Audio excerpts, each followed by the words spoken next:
On this episode, we find out how talking signs help blind pedestrians. Then we look at why there should be a planting strip between the sidewalk and the street. We talk with the author of Personal Finance for Dummies about the cost of car ownership. We drop in on an Institute of Transportation Engineers meeting in Monterey. And finally, we visit Pacific Grove, where pedestrians are receiving renewed attention.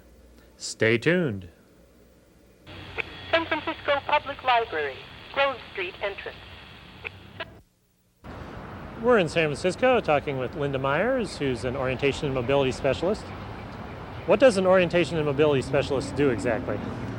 An orientation and mobility instructor works with visually impaired or blind children or adults and teaches them to travel in unfamiliar and also familiar areas. So it might involve working with a 3-year-old, and maybe I'm working on the difference between what a rough texture feels like and a smooth texture, or it might be a second grader that we're out at an intersection and they're learning a lane-by-lane scanning so that they can cross safely. Or I might be working with somebody in their 70s who's trying to figure out the route and can safely go down 5 blocks to the nursing home to visit his wife or something. And you mentioned learning how to cross an intersection. How does a blind pedestrian cross the street? Well, a blind pedestrian uses different clues than a sighted person. The sighted person is able to look around, know where they are and where they want to go to, and see the traffic light and the pedestrian signal. A blind person has to use the traffic in order to figure out where they are and where they're going to, and the correct timing for the crossing. And there's something called talking signs that's in use in the city now. How does that work, and how does it help the blind pedestrian? Talking signs has 2 parts to it. There is the receiver and there is the transmitter.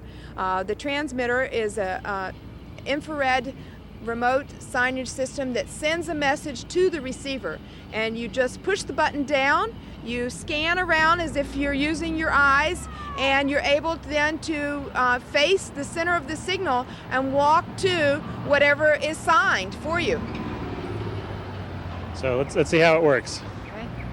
Larkin Street toward Grove Street. Headed north on the 0100 block of Larkin Street toward Grove Street. Headed north on the 0100 block of Larkin. So it can let the blind pedestrian know where they are and which direction they're headed. That's right.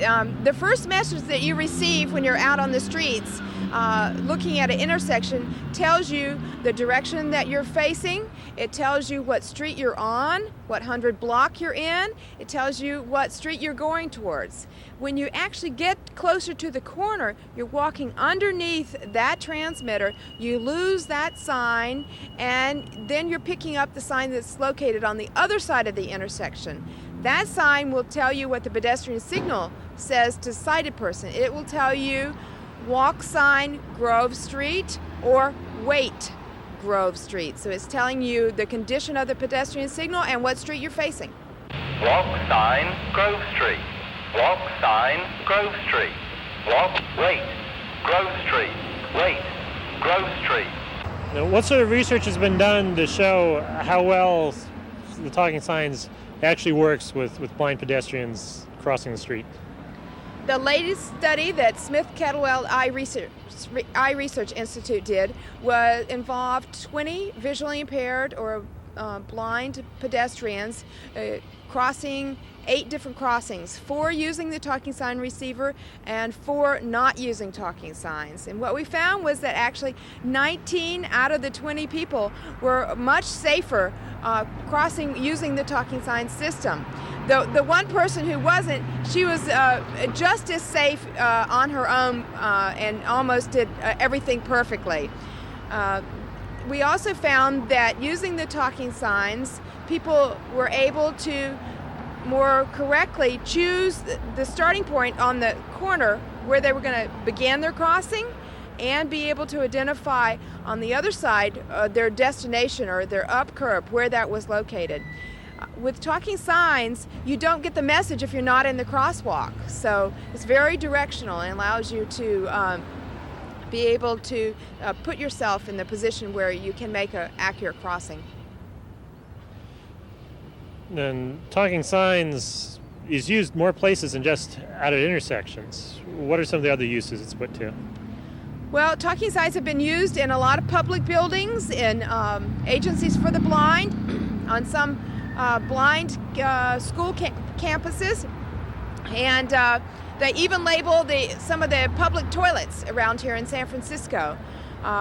We've done some research in the Powell Street BART station here. It's a 3-level station, and so the signs are labeling things such as the restrooms, the fare gates, which platform, and all the stairs and escalators.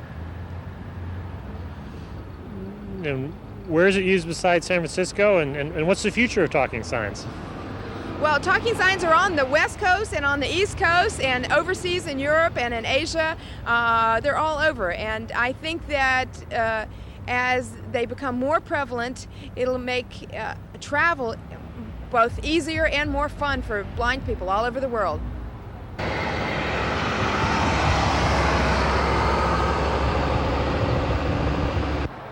When the Department of Public Works is constructing a sidewalk, frequently they put it right at the edge of the curb. That may be the most convenient place for them to build it, but it's not always the best place for the pedestrians who are going to use it. Why would you want to put a green space separating the sidewalk from the street?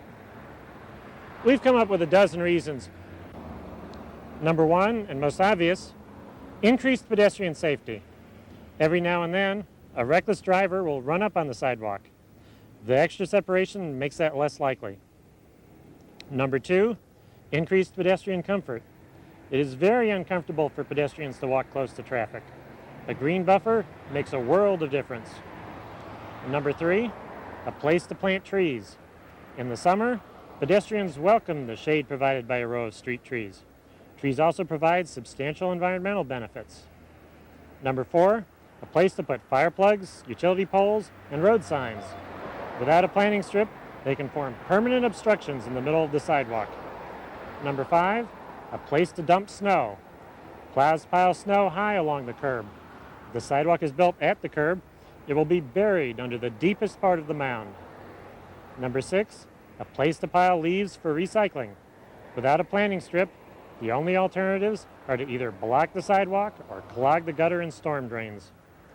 Number seven, a place to put trash cans and recycling bins. Every week, once or twice a week, trash cans will block the sidewalk if there is no planting strip. Number eight, to discourage parking on the sidewalk. Physical separation from the street can do more to discourage this obnoxious practice than typically lax law enforcement. Number nine, to reduce the temptation for jaywalking. A pedestrian who is walking along the edge of the road is more likely to dash across during a gap in the traffic than a pedestrian separated from the road by several feet of grass and trees. This applies to both adults and children. Number 10, to reduce problems with dips and cross slopes at driveway aprons. This is particularly important for pedestrians using wheelchairs. Number 11, to provide a place for runoff to soak in when it rains. The environmental impact of sidewalks is minimized when a wide grassy area separates sidewalks from the gutters and storm drains. Number 12, to reduce the amount of road spray striking pedestrians when cars drive by in wet weather. In addition to the dramatic major splash from a puddle, cars generate a tremendous amount of fine spray close to the roadway. A planting strip of 6 to 10 feet will provide all of those benefits. Much wider than that, and you can start to become disconnected with the roadway. That can be a problem because drivers won't be aware of pedestrians then and can get a little surprised when they turn a corner.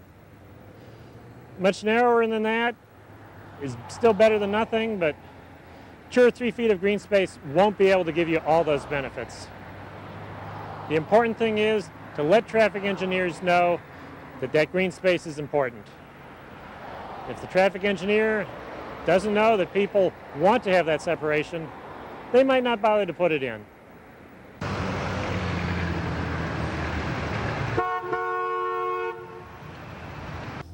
We're talking with Eric Tyson, author of Personal Finance for Dummies and syndicated columnist.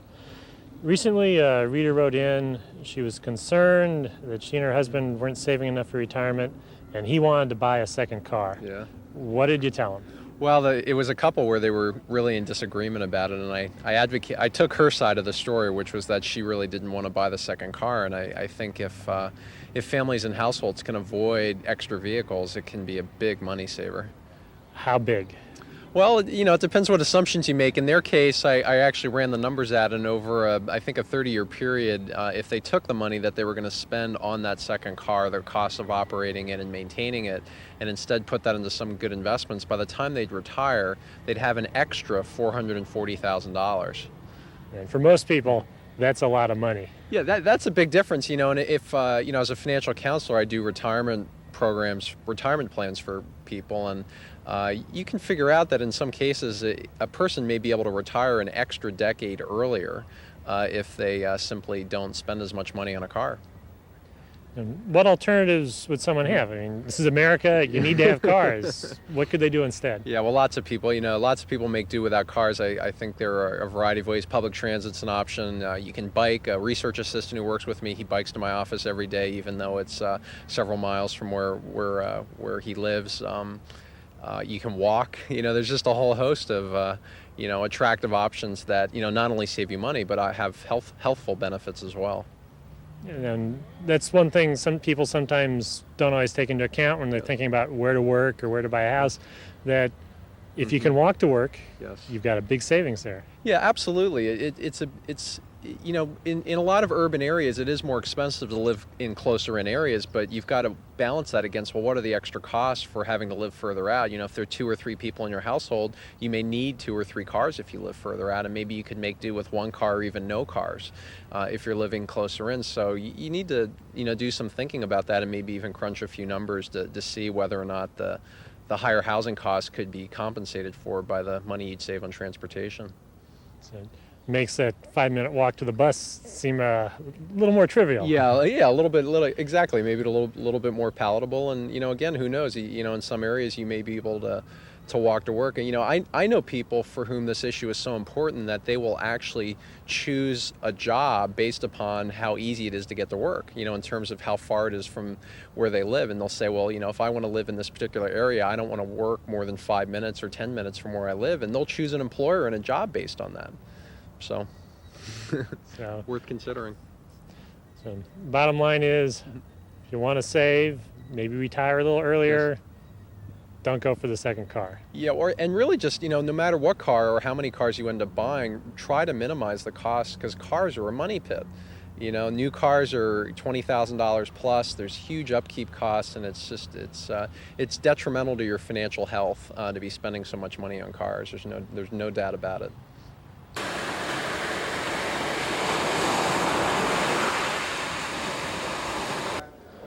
We're talking with Brian Bachner, who's the Institute of Transportation Engineers International President.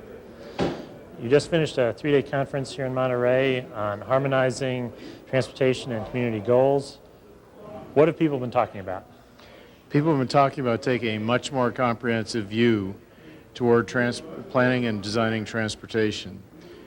Traditionally, over many years, we were very mobility and operations and safety oriented, but now we're looking at a much more comprehensive view, looking at the total community needs, letting the community drive the planning and development process for transportation planning and facilities and services, taking into account more of the community goals, the safety and security, for example, economic development, urban design, aesthetics, comfort, convenience, along with the traditional mobility goals.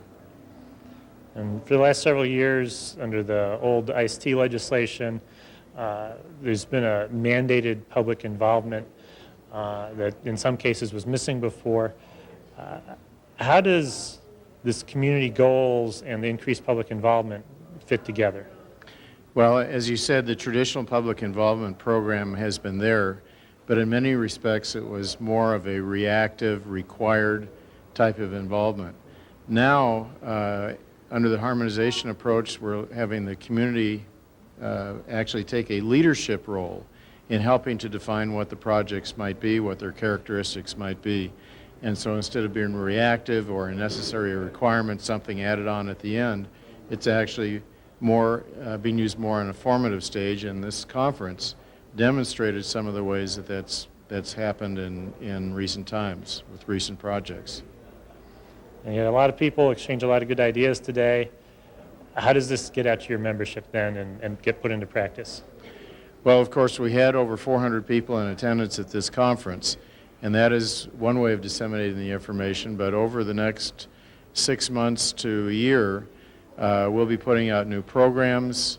The ITE Journal, which is our association's journal, will contain some of the results, some of the presentations, and we'll be developing seminars and other means of getting the information out. We have informational reports, we have design and practice reports, and we have a number of other means, videotapes and many other ways of getting the information disseminated to our members and to the public in general.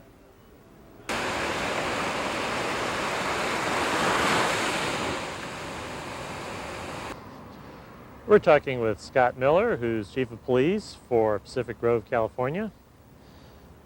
What sort of problems do you have with pedestrians here? Well, we have a large senior citizen population, along with a tourist population that tends to walk around a lot. We also have a lot of school children in town, and the mix of them presents quite a plethora of pedestrian issues. And then we're on what might be considered your main street here. What's the speed limit here? Well, the speed limit on this stretch of street right here is 15 miles an hour. And the main reasons for that are the diagonal parking, which presents some visibility problems to motorists as they come through town. And also, this is really a major thoroughfare to get from one part of town to the other. So the combination of high concentration of pedestrians along with the high concentration of vehicles has led us to develop this as a 15-mile-an-hour zone. And has that been successful? It's been successful, we believe, in terms of reducing speed for pedestrian-related incidents, but we still have quite a high incident of traffic collisions, cars to cars. We think it has helped, at least in awareness for the motoring public, in terms of slowing their speed down when they enter the downtown zone here. What other sort of problems do you have around town? Well, one problem, particularly with the seniors, is it takes them a while to get across the streets. As you can see through here, we have wide streets, kind of double wide streets, with the parking in the center of the traffic lanes, which expands the size of the streets and makes it difficult for seniors to get across the intersections in a short period of time. So traffic tends to back up. People coming in from the side streets get stuck at crosswalks, and it tends to just make a whole congested scene here in terms of traffic management. You have a rather nice trail that runs along the bay here. What sort of problems do you have along it? Well, we have perhaps one of the most beautiful trails around an ocean front in the world. The problem is the problem of bicycles and pedestrians coexisting. Yesterday, for example, we had an injury accident involving a bicyclist who had his attention drawn from the trail, at which time he ran over a pedestrian, and we actually sent ambulance and fire people down there to help with the injured. So the compatibility issue between bicyclists and pedestrians is extreme down there. People are drawn also to watch the ocean, which we expect them to do, and they lose track of what they're doing as they motor along on their bicycles. What can be done in a situation like that? What are you trying to do to improve the situation? One thing we're trying to do is monitor the speed of the bicyclists, and we'll probably consider some issues like putting in speed limit signs and actually having officers down there monitoring speed on certain days just to help educate the public and slow people down on the bikes. We have people who actually use the bike trail for commuting to work in Monterey, which is a few miles away. And that's a good thing to get people out on bikes, but at the same time, it makes it really a bike highway as opposed to a meandering, leisurely path.